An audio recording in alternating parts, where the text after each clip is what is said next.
Welcome back. Well, that was amazing. So, Haynes, thanks for hanging out for a little bit longer, and want to introduce Matthew Zator, who not only is our fantastic producer, but also hockey guru extraordinaire, prospect guru extraordinaire, and credentialed beat reporter for the Vancouver Canucks with the Hockey Writers. So, Matthew, looking forward to talking a little hockey with you. Thanks for joining us.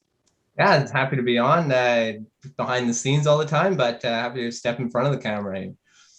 Thrilled to have you on. And before we go any further, because I dropped the ball, guys, the spirit of the show, Howlers and Growlers, and I didn't even talk about what I was drinking. So I do have to plug super quick my favorite beer, local beer in all of Arizona, which is the Papago Orange Blossom. Really good stuff.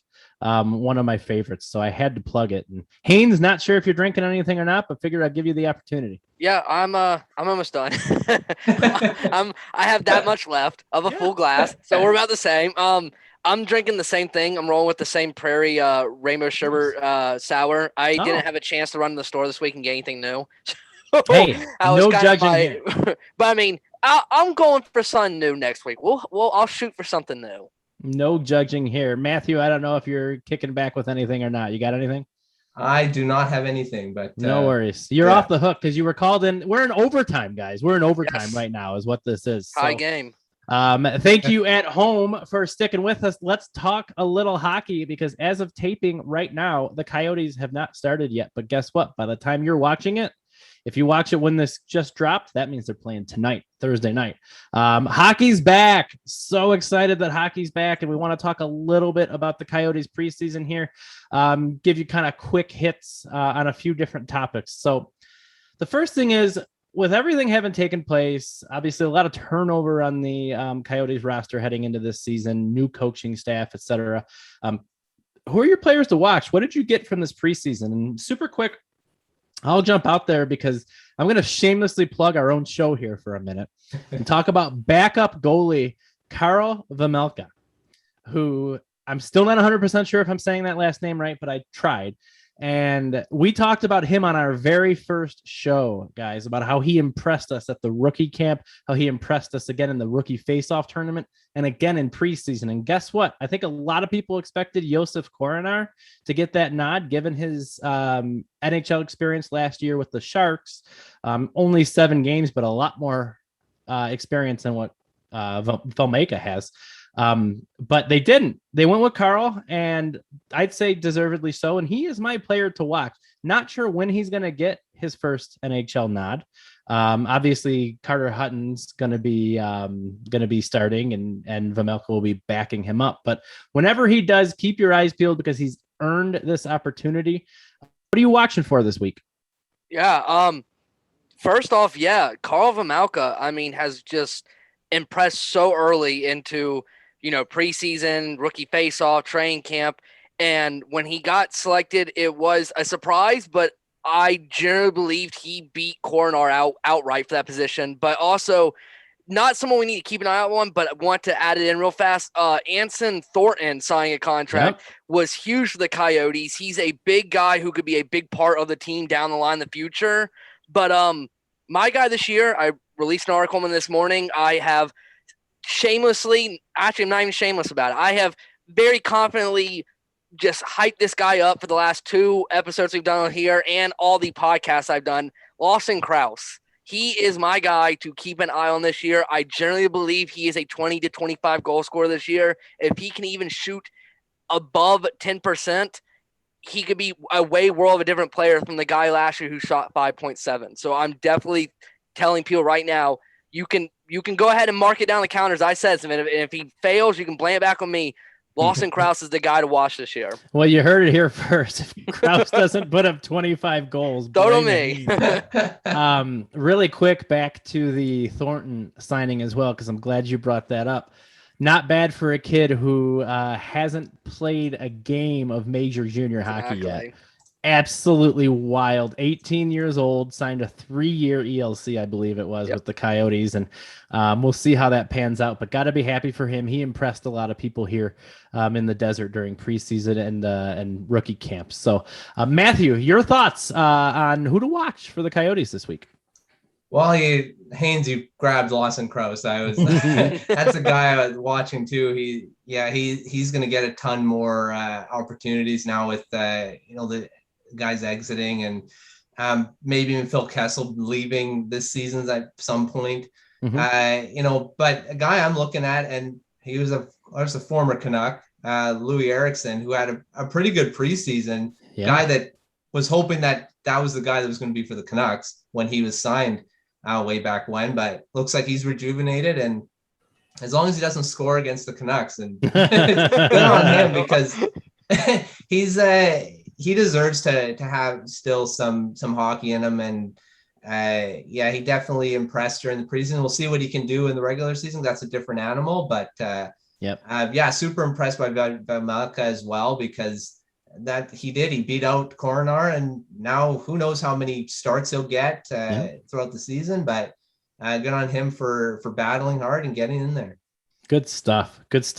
All right, let's move ahead. Let's talk about expectations for this season for the Coyotes. Again, I'll quickly kind of kick us off here because I really don't have any. In terms of, I want to see players develop. I want to see how Gunther's doing there in Edmonton. I want to see how a lot of the kids are developing at the AHL level, and just maybe I'll go down to Tucson and catch a few games, because to me, this season, though I don't think it's going to be as bad as a lot of people initially thought. And I credit the coaching staff for that, because Andre Tourigny really seems to have this team's buy-in early on. I think it's all about how they respond to him at the NHL level, how they respond to the coaching. It's a new system, it's new coaches, and they're being challenged. And they certainly answered the bell in preseason. But let's be honest, they're going to face a lot of adversity this year. They're going to face a lot of really good teams this year. And I want to see how this team handles adversity, and I want to see how this team works on developing its prospects. So I'll go in reverse order this time. Matthew, especially as a credentialed reporter, I'm curious what your expectations are. What do you expect out of the Coyotes this season? Well, like you said, they're not going to be at the top of the standings. They're not going to make the playoffs. I mean, I'd be surprised if they got close to that. It's all about development. I mean, there's so many young guys that are down there, and they're like Dylan Guenther in the Dub now, and he impressed during training camp. Probably pushed for a roster spot. I mean, he was probably one of the last cuts, and he's a guy that is going to be one of the better goal scorers in the WHL this year. Yep. So, I mean, that's a guy to watch. And again, it's all about development, watching the prospects this year. Keep an eye on all the young guys, because these are the guys that's going to make a difference down the road for the Coyotes in that playoff Stanley Cup aspirations in the future. Makes sense. Haynes, bring us home. Your expectations for this year. Yeah. I've kind of hit on it before. My biggest thing for me is, one, who buys into what the coaching staff's preaching this year, and who really buys in to the rebuild, knowing that it's going to be rough the next few years, but it's for the hope of a better future. And not only that, but who uses this team now for the next 2 years, especially these guys, aging veterans on one-year contracts, who uses this opportunity to revitalize their career, really turn their career around, play good enough that they can be traded to a contender come trade deadline and go for a playoff run. And who else can have a breakout season like Lawson Krause? This is a big time for a lot of guys to really take the next leap in their game, or to really turn their careers around. So, I mean, while it's not going to be the best to watch on the ice, there's a lot to still be watching internally with players and development and in the statistical and analytical side of things. Yep, absolutely. Makes sense. So let's bring it home then. What are you excited to watch this year, aside from the obvious answer of, hey, hockey? And for me, I'll tell you, I want to see how this team responds. They've got a lot of, and Bill Armstrong reiterated this over and over, a lot of hungry players. You've got your Shane Gostisbehere, and I even know how to say it, and I'm not saying it right. I know how to say it. So a lot of veteran players out here. I'm excited to see how they handle being out here in maybe some circumstances that are not ideal for them. And I also want to see the direction. I'm excited to see the direction of this rebuild, because things look bleak. And then Bill Armstrong arrived, and all of a sudden They have a 9th overall pick, and they get Gunther at that. And I like how we keep talking about a rebuild, but man, what team wouldn't love to have a Jacob Chikrin during a rebuild? Entering the throes of a rebuild. A lot of teams don't have that luxury. So they're not necessarily, they may be close, but they're not necessarily close to back at square one. And I'm excited to see how this team grows and develops and plays together. Matthew, what are you excited for this year? And if you don't want to keep it Coyotes, I totally understand. What are you excited for this year? Well, like you said, hockey's back, and watching hockey in general, like watching the Maple Leafs and the Canadiens, the first game here, and Canucks are on right now. So it's like hockey's back. And for the Coyotes, it's all about watching, again, like I said, watching the young players. I love watching these young guys play, and Arizona's got some good ones there.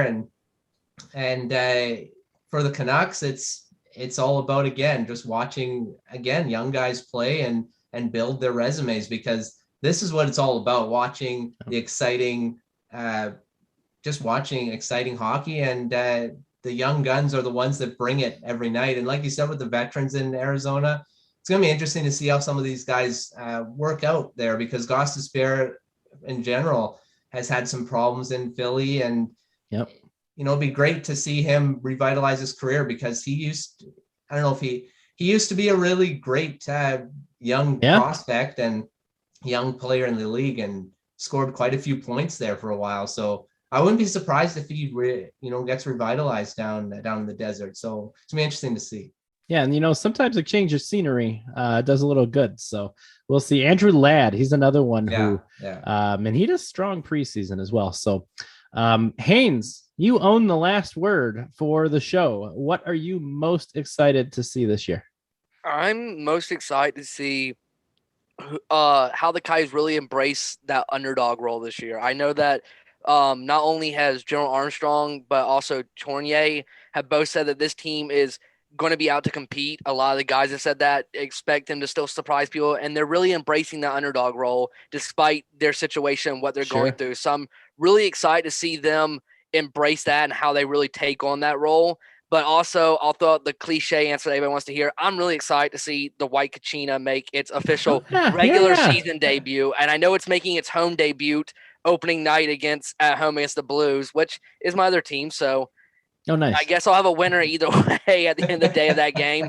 But I am excited to see Kachina return. I'm excited to see that full look and get to see it on the ice in a home game. So I'm excited. And to go to my first Coyotes game. I'm excited for that this year. Heck yeah. Oh, that's awesome. I am actually quite upset about the start of the year, because the home slate next week, I'm actually not going to be in town for the first 2 games, so I won't even be able to go. But if you're watching this, make sure you check out the Saturday game, their 3rd home game of the year, because I will be there live tweeting and Discording and reporting and whatever else. So good stuff, guys. Hockey's back. Matthew, I know the Canucks are on like right now, so we want to let you get back to that.